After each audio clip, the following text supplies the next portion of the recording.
Si Nicholas Van Orton, isang lalaking nasa kanya na ang lahat. Kayamanan, kapangyarihan, tagumpay.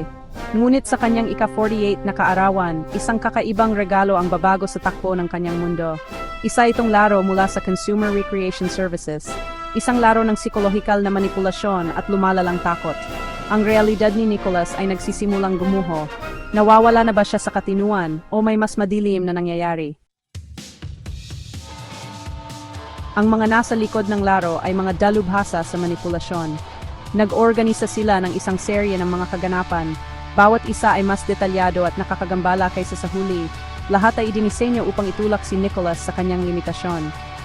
Ang kanyang mga interes sa negosyo ay nasisira. Ang kanyang mga pananalapi ay tila nawawala. Ang kanyang buhay na dating simbolo ng tagumpay ay sistematikong binubuwag, pira-piraso. Naakit siya kay Christine, isang mahiwagang waitress na tila nakakaintindi sa madilim na agos ng laro. Ngunit habang mundo ni Nicholas ay bumabalot sa kaguluhan, maging ang mga motibo ni Christine ay nagiging kaduda-duda. Isa ba siyang pawn sa laro o isang manlalaro na may sariling agenda? Nakahiwalay at pinagtaksilan, natagpuan Nicholas ang kanyang sarili sa isang banyagang lupain, wala ng pagkakakilanlan at walang mapuntahan. Siya ay naging isang puppet na sumasayaw sa mga sinulid ng isang hindi nakikitang puppet master. Ang bawat galaw, bawat hakbang niya, ay tila inaasahan ng mga hindi nakikitang arkitekto ng laro.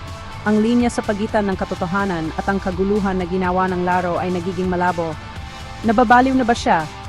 Ang masalimuot na bangungot na ito ba ang kanyang bagong realidad?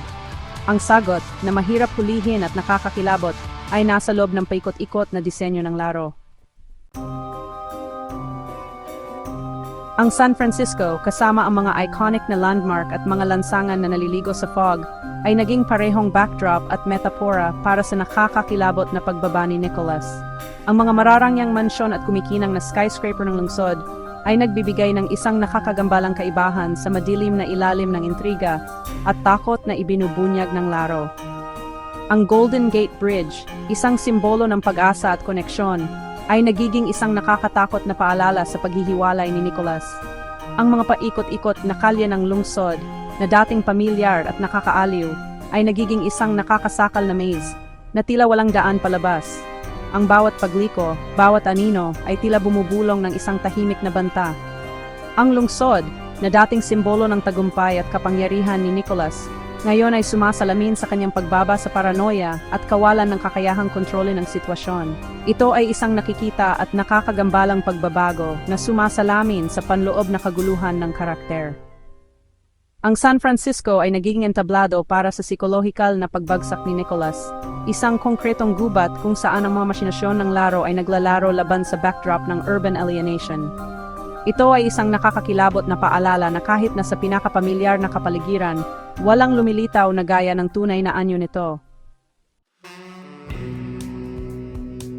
Napilitan sa isang sulok, natagpuan ni Nicholas ang kanyang sarili sa bubong ng gusali ng CRS. May hawak na baril, hinarap ang babaeng pinaniniwalaan niyang tormentor, si Christine. Habang nakatayo siya sa gilid, handa ng wakasan ang lahat, isang nakakagulat na katotohanan ang nabunyag. Ang laro ay isang masalimuot na regalo sa kaarawan, na inayos ng kanyang hiwalay na kapatid, si Conrad. Ang realisasyon ay tumama kay Nicholas na parang isang pisikal na suntok. Ang mga kaganapan sa mga nakaraang araw, ang takot, ang paranoia, ang pagkakanulo, lahat ng ito ay isang maingat na itinayong ilusyon. Siya ay pinaglaruan, minanipula, at sa huli ay nailigtas mula sa kanyang sarili. Ang pelikula, isang edge-of-your-seat thriller, ay higit pa sa isang nakakagulat na karanasan.